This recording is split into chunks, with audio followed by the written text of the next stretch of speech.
Bonjour tout le monde et bienvenue dans cette nouvelle vidéo d'une toute nouvelle playlist basée sur AppScript. Alors AppScript, c'est un peu le VBA de Google. On va donc apprendre à automatiser encore plus notre Google Sheet et même toute la suite Google grâce à AppScript qui est basé sur du JavaScript. Alors AppScript, c'est du JavaScript exécuté côté serveur dans l'environnement de Google. J'ai fait une vidéo sur les bases du web qui explique un petit peu le fonctionnement client-serveur et du JavaScript de base. Je vous invite donc à aller voir cette vidéo si vous ne l'avez pas déjà vue afin de mieux comprendre où on va mettre les pieds. AppScript étant intégralement basé sur du JavaScript, il va falloir qu'on commence par apprendre le JavaScript. Et donc on va commencer tout de suite aujourd'hui par les variables et les fonctions. C'est parti!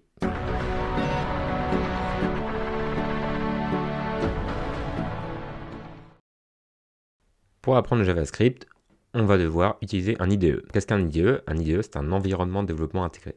Comme je disais dans la vidéo sur les bases du web, en fait, on peut coder directement dans un bloc-notes, enfin dans un éditeur de texte classique, mais un IDE va nous apporter tout un tas de fonctionnalités supplémentaires qui vont nous être utiles pour coder et qui vont nous permettre aussi de débugger et d'exécuter le programme.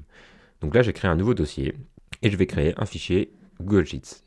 En fait, on peut créer n'importe quel type de fichier ou même directement un script Google AppScript. Je vais d'abord passer par un Google Sheets puisque dans les premières intégrations qu'on fera avec AppScript, ce sera sur Google Sheets. Et là, je vais dans Extension AppScript. Donc, quelle que soit la méthode choisie, il y a toujours un menu Extension AppScript. Et là, en fait, je vais avoir une nouvelle fenêtre qui va apparaître. Voilà. Et je vais avoir une nouvelle interface qui va apparaître, marquée AppScript. Donc, on peut remarquer que cette interface est divisée en plusieurs parties. Sur la gauche, on a un menu présentation, éditeur, historique du projet, déclencheur, exécution, paramètres. Pour l'instant, on va juste se concentrer sur le menu éditeur. Ici, on va voir nos fichiers. Donc là, j'ai déjà un premier fichier qui s'appelle code.js. JS comme Google Script en fait. Ensuite, en haut, j'ai une barre de menu avec précédent, suivant, enregistré, exécuté, débogage, la liste des fonctions, là j'en ai pas, et mon journal d'exécution. Si je clique, ça l'ouvre. Pour l'instant, il est vide. Et la fenêtre principale, ça va être la fenêtre en fait où je vais pouvoir coder. Donc là, ici, je peux écrire tout ce que je veux. Alors, déjà, il m'a créé une première fonction, function main function, qui est vierge. Ce qui est totalement normal. Et en fait, on voit, en enregistrant, que je peux exécuter ma fonction. Donc là, si je l'exécute, on voit que le journal d'exécution s'ouvre, ça charge. Voilà, exécution démarrée, exécution terminée. Ça n'a rien fait parce que la fonction ne fait rien pour l'instant. La première chose que je peux écrire, ce que j'avais expliqué aussi dans la vidéo sur les bases du web, ce sont des commentaires. Si je mets 2 slash, on voit que je peux écrire des commentaires et que c'est grisé. Par contre, si j'écris autre chose, par exemple, je suis un commentaire ici, là on voit que c'est souligné en rouge. Et en fait, ça veut dire qu'il y a une erreur de syntaxe. Je n'ai pas le droit d'écrire ça. Et si j'essaye d'exécuter, d'enregistrer le projet, voilà, on me dit erreur de syntaxe, unexpected identifier, parce qu'il ne sait pas ce que c'est. Donc déjà, on ne peut pas enregistrer un projet qui comporte des erreurs de syntaxe. Et pour exécuter une fonction, il faut enregistrer d'abord le projet. Donc on peut ni enregistrer ni exécuter un projet ou un script s'il comporte des erreurs de syntaxe.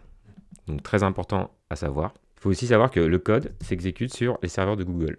Donc ce n'est pas en local. Donc faites très attention si vous avez des erreurs de syntaxe et si vous n'avez pas enregistré votre code et que vous quittez la page ou que votre navigateur crash ou que vos PC crash, eh bien il n'y aura rien d'enregistré en ligne. Et là on voit le petit rond orange ici qui nous signifie qu'en fait le projet n'a pas été enregistré. Et si je clique sur enregistrer, ça l'enregistre bien. Donc commentaire sur une ligne ou commentaire sur plusieurs lignes.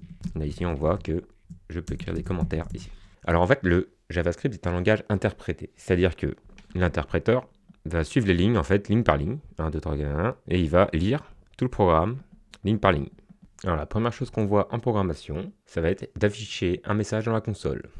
Pour ça, je vais faire un console.log, et je vais mettre des doubles guillemets. Hello world, bonjour le monde. Et un point virgule. En JavaScript, chaque instruction se finit par un point virgule. Alors en vrai, c'est plus obligatoire maintenant, mais c'est mieux de le mettre. Et là, si j'exécute my function, donc ça va enregistrer le projet et exécuter. Et là, on voit Hello World qui est dans la console. Donc la console, ça correspond au journal d'exécution. Ici, on peut ouvrir ou fermer le journal et on aura le journal, donc la console, de la dernière exécution. Alors, j'ai plusieurs niveaux. Je peux faire un console.log, je peux faire un console.warn. Par exemple, je vais mettre avertissement. Et je peux faire aussi un console.error. Hop, mettre erreur. Qu'est-ce que ça va faire? Eh bien, en fait, dans mon journal d'exécution, on va voir que l'avertissement est marqué en orange et l'erreur est marquée en rouge. Vous voyez ici, j'ai pas mis de point virgule, ça fonctionne quand même. Une autre fonction s'appelle le logger. Alors, c'est en majuscule, parce qu'en fait, c'est une classe. Ça, ce n'est pas du JavaScript pur, c'est directement lié à AppScript. Et si je fais un logger.log, j'aurai exactement la même chose. Si j'exécute, ça correspond en fait à un console.log. Alors, la seule différence, c'est que le logger est complètement intégré à AppScript et qu'en fait, il existe une autre fonction qui s'appelle logger.getLog qui va nous permettre de récupérer en fait les logs. Et si j'affiche justement le résultat de logger.getLog, donc là en fait, je vais loguer le résultat de logger.getLog, j'exécute et là on voit que le getLog va nous permettre de récupérer tous les logs. Sauf que en fait, il n'en récupère qu'un seul log parce qu'il va récupérer que les logs du logger, pas les logs de la console. Voilà, c'est à peu près la seule différence qu'il y a entre la console et le logger. Hop, j'ai effacé tout ça. Alors maintenant, un autre concept très important en programmation, ce sont les variables. Les variables vont nous permettre justement de stocker des valeurs dans une variable ou une constante. Donc il existe 3 mots-clés pour déclarer une variable. Je vais avoir le var ma variable. Donc var le nom de ma variable égale pour une assignation. Et par exemple, je vais mettre 1, 2, 3. Là, j'ai déclaré une variable dont le nom est ma variable qui est égale à 1, 2, 3. Et si j'affiche cette variable dans la console, on va voir que la console va m'envoyer 1, 2, 3, voilà, ma variable. Donc ça, c'est une variable de type nombre. Je peux aussi déclarer une variable de type string, donc de type chaîne de caractères. Par exemple, je suis une chaîne de caractères, comme on a fait tout à l'heure avec le hello world en fait. Donc une variable de type string se déclare avec des doubles guillemets ou avec des simples guillemets. Les deux fonctionnent en fait. Et je vais avoir un troisième type de variable qui est un booléen et qui peut valoir soit true, soit false. En fait, soit vrai, soit faux. Donc il n'y a que 2 valeurs possibles qui correspondent à vrai ou faux. Donc là, j'ai déclaré des variables avec le mot-clé var. Il existe un autre mot-clé qui s'appelle let, que je vais appeler autre variable. Autre variable 2. Et il existe un troisième mot-clé qui s'appelle const. Alors, le mot-clé var va permettre de déclarer une variable qui aura une portée dans la fonction dans laquelle elle est déclarée. Je m'explique. Ici, j'ai déclaré ma variable dans ma fonction. En fait, je pourrais accéder à cette variable uniquement dans cette fonction-là, et pas dans d'autres fonctions si je déclare dans une fonction, ni à l'extérieur. Le mot-clé let permet de déclarer une variable en fait dans la portée du bloc. Alors, qu'est-ce qu'un bloc? Un bloc, en fait, c'est tout ce qui va être à l'intérieur d'accolade. Donc, une fonction est un bloc, mais on a aussi d'autres types de blocs qui sont par exemple les conditions avec les if ou les boucles avec les for, qu'on verra plus tard. Donc pour l'instant, ça ne va rien changer entre le let ou le var, mais quand on commencera à voir justement les boucles et les conditions, on verra que tout ce qu'on va déclarer à l'intérieur d'un bloc de boucle ou de conditions avec le mot-clé let ne sera accessible qu'à l'intérieur de ce bloc-là. Et enfin, mon troisième mot-clé const va permettre de déclarer une constante. Donc en fait, il a la même portée que le let, portée du bloc. Par contre, c'est une constante. C'est-à-dire que je ne vais pas pouvoir modifier la valeur de cette constante une fois qu'elle est déclarée. C'est le principe du constant. Par exemple ici, ma variable 1, 2, 3. J'ai déclaré ma variable avec le mot-clé var, donc en fait, elle existe en mémoire. Si je dis maintenant que ma variable, ici, est égale à 6, et que j'exécute mon code, en fait, je vais réattribuer la valeur 6 à ma variable. Et là, on voit que ma variable a bien pris la valeur 6. Par contre, si j'essaye de dire ma constante égale 6, et que je veux afficher la valeur de ma constante, et bien là, on va avoir une erreur. Voilà. Alors attention, ce n'est pas une erreur de syntaxe. Mon projet a bien été enregistré, je n'ai pas fait d'erreur de syntaxe. La syntaxe, c'est un petit peu la grammaire, on va dire, l'orthographe du code. Tout fonctionne bien. Par contre, dans mon journal d'exécution, là, hop, j'ai une erreur qui a été levée. Type error assigned to constant variable. C'est-à-dire que j'essaye de réassigner une valeur à une constante. Et là, il me dit la fonction myFunction où l'erreur est apparue et la ligne, code GS20. Donc ici, à la ligne 20. Donc, j'ai le nom de la fonction où l'erreur est apparue. Code.gs, c'est le fichier, donc le script dans lequel c'est apparu. Et la ligne ici. Donc, je ne peux pas réattribuer de valeur à une constante. Alors maintenant, qu'est-ce qui se passe si j'écris des choses en dehors de la fonction? Par exemple ici, je vais enlever ma variable myFunction et je vais la mettre à l'extérieur. En fait, je ne peux pas directement exécuter du code en dehors d'une fonction, je suis obligé d'exécuter une fonction. Là pour l'exemple, je vais afficher un message important et je vais exécuter ma fonction. Et là, qu'est-ce qui se passe? Et bien, on voit qu'il a exécuté message important et ma fonction. En fait, tout ce que vous allez déclarer en dehors d'une fonction doit avoir ce qu'on appelle une portée globale. C'est-à-dire que dès que vous allez exécuter une fonction, tout le code en dehors de cette fonction sera aussi exécuté. Donc là, par exemple, message important, peu importe la fonction, je peux créer une autre fonction, exécuter autant que je veux. Eh bien, l'attribution, la création et l'attribution de ma variable 1, 2, 3 et le console.log message important sera toujours exécuté dans l'ordre dans lequel on l'a écrit. Il faut savoir que le JavaScript est un langage interprété et en fait l'interpréteur va exécuter le code ligne par ligne. Donc il va d'abord exécuter tout ce qui est en dehors de la fonction et ensuite il va exécuter la fonction qu'on veut exécuter et pareil, du haut vers le bas, ligne par ligne, il va exécuter chaque ligne de code. Du coup, qu'est-ce qu'une fonction? Bien, une fonction, ici notre fonction de base en fait, c'est un objet, quelque chose en fait, qui va prendre 0, 1 ou plusieurs paramètres en entrée, faire des choses avec et renvoyer 0, 1 ou plusieurs paramètres en sortie. Donc ici, dans notre exemple de base, myFunction ici, ne prend aucun paramètre en entrée et ne renvoie rien en sortie. Elle ne renvoie rien, elle déclare juste des variables et affiche un message dans la console, mais c'est tout. Je peux donc déclarer autant de fonctions que je veux. Et par exemple, je vais déclarer une nouvelle fonction. Donc une fonction se déclare avec le mot-clé function. On voit que c'est transformé en bleu, parce que c'est un mot-clé du coup réservé pour déclarer une fonction. Et par exemple, je vais l'appeler affiche message. Je mets des parenthèses et des accolades. Voilà, donc ça c'est une fonction, exactement comme celle-là, qui ne prend rien en paramètres et qui renvoie rien. Par contre, dans les parenthèses, si je mets, par exemple, message, eh bien, message va être un paramètre d'entrée, en fait, de la fonction. Et par exemple, ici, je vais juste afficher mon message. Voilà. Donc là, je ne vais pas pouvoir appeler directement ma fonction, parce qu'elle demande un paramètre obligatoire en entrée. Donc là, si j'essaye d'exécuter affiche message, ça va me renvoyer une erreur. Donc ça ne m'a pas renvoyé d'erreur, ça m'envoie nul, vu que j'ai pas message. Par contre, je vais pouvoir exécuter myFunction, et ici, hop, je vais laisser ma chaîne. Je vais pouvoir appeler ma fonction affiche message. Comment j'appelle une fonction? Eh bien, par son nom et des parenthèses. Les parenthèses veulent dire que c'est une fonction et que ce n'est pas une variable ou autre chose. Et là, quand j'ouvre les parenthèses, en fait, on voit le nom de la fonction, message de type Annie. Alors, il faut savoir que le JavaScript de base est ce qu'on appelle non typé, c'est-à-dire que ici, on attribue des nombres, des chaînes de caractères ou des booléens, mais en fait, si ma variable est égale à 1, 2, 3, après je lui dis ma variable est égale une chaîne de caractères, eh bien ça fonctionnera, en fait, ça va changer le type automatiquement. Et si j'appelle affiche message avec paramètre ma chaîne et que j'exécute myFunction, on voit qu'on a affiché dans la console, je suis une chaîne de caractères. Donc en fait, ma fonction myFunction a appelé la fonction affiche message avec comme paramètre ma chaîne. Et du coup, on voit ici que, voilà, quand je commence à taper, ça me met affiche message, message Annie de point void. Donc le de point void, ça veut dire que ça ne renvoie rien. C'est une fonction qui renvoie rien.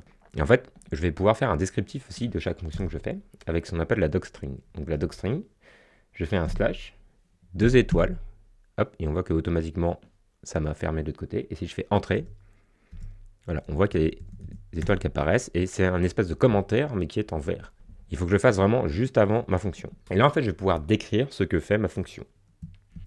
Et par exemple je vais mettre affiche un message dans la console. Alors, quel est l'intérêt de faire ça? Eh bien, une fois que j'ai appelé ma fonction affiche message par exemple, ici, hop, on voit qu'ici la description s'est mise à jour. Et du coup, dès que j'appelle cette fonction, je sais que cette fonction affiche un message dans la console, vu que c'est la description que je lui en ai fait. Donc ça va être utile pour savoir ce que fait chaque fonction. On peut aussi faire une nouvelle fonction qui ne prend aucun paramètre en entrée et qui renvoie quelque chose. Par exemple, renvoie true. Bon là l'exemple ne va pas être très significatif. Et en fait on peut renvoyer quelque chose avec le mot-clé retourne. Donc là je l'ai appelé renvoie true et je dis retourne true. Et du coup, par exemple ici, alors, je vais appeler ma fonction renvoie true. Et ici, on voit que dans la signature de la fonction, il dit boolean, que ça renvoie un booléen. Mais qui ne prend aucun paramètre, ça renvoie un booléen. Bon, je vais l'afficher quand même dans la console, par exemple. Donc là, je peux afficher cette fonction-là, vu qu'elle renvoie quelque chose. Et en fait, si j'exécute ce code, on va voir que l'appel de la fonction renvoie true va renvoyer vrai. Et du coup, dans ma console.log, ça renvoie true. Alors ici, quand on renvoie un paramètre, pareil dans la docstring, donc ma description, je vais l'appeler renvoie true. En fait, là, je peux écrire un mot-clé spécial avec un arrobase return, boolean, donc entre accolades boolean. En fait, pour mettre à jour la signature de la fonction et dire que ça renvoie un booléen. Bon, ici, ça renvoie déjà un booléen, donc en fait, il ne met pas à jour. Mais attention, ici, si je mets number à la place de boolean et que j'essaie de rappeler ma fonction, on voit que il me dit que ça renvoie un nombre, alors que ça renvoie un booléen. Donc faites très attention à vos signatures, dire que ça renvoie le bon type. Ici, il sait que c'est un booléen, parce qu'on retourne directement la valeur true. Mais souvent, on va retourner des valeurs calculées, où en fait l'interpréteur ne va pas savoir à l'avance ce qu'on va renvoyer. Et pareil, en fait ici, je vais pouvoir mettre un mot-clé spécial @param, c'est-à-dire paramètre, et lui dire hop, string message à afficher. Alors ici, il faut que je mette le nom du paramètre. J'enregistre. Et là, dans affiche message, là, on voit que dans la signature, c'est mis à jour. Il me dit, ah, le paramètre là que je m'apprête à entrer, c'est un message de type string et c'est message à afficher. Et du coup, on va pouvoir aussi créer une fonction qui prend des paramètres en entrée et qui renvoie un résultat en sortie. Et par exemple, on va créer une fonction toute simple qui fait l'addition de deux nombres. Donc là, je vais écrire la docstring de la fonction avant d'écrire la fonction. Additionne deux nombres. Hop, je vais prendre un premier paramètre de type number que je vais appeler nb1. Bon, disons que c'est le premier nombre. Ensuite, je vais prendre un deuxième paramètre, toujours de type number, que je vais appeler nb2. Ce sera mon deuxième nombre. Et je vais faire un return, nombre aussi, qui sera le résultat de l'addition. Alors le fait d'écrire ça avant, en fait ça permet de comprendre qu'est-ce que va faire la fonction, et du coup c'est beaucoup plus simple de la développer après. Bon, là c'est une fonction très simple, hein, qui fait juste une addition, mais dans le cas où on a une fonction beaucoup plus complexe, où on a plus de paramètres en entrée, et beaucoup plus de choses à processer, en fait ça permet déjà de savoir qu'est-ce que va faire ma fonction.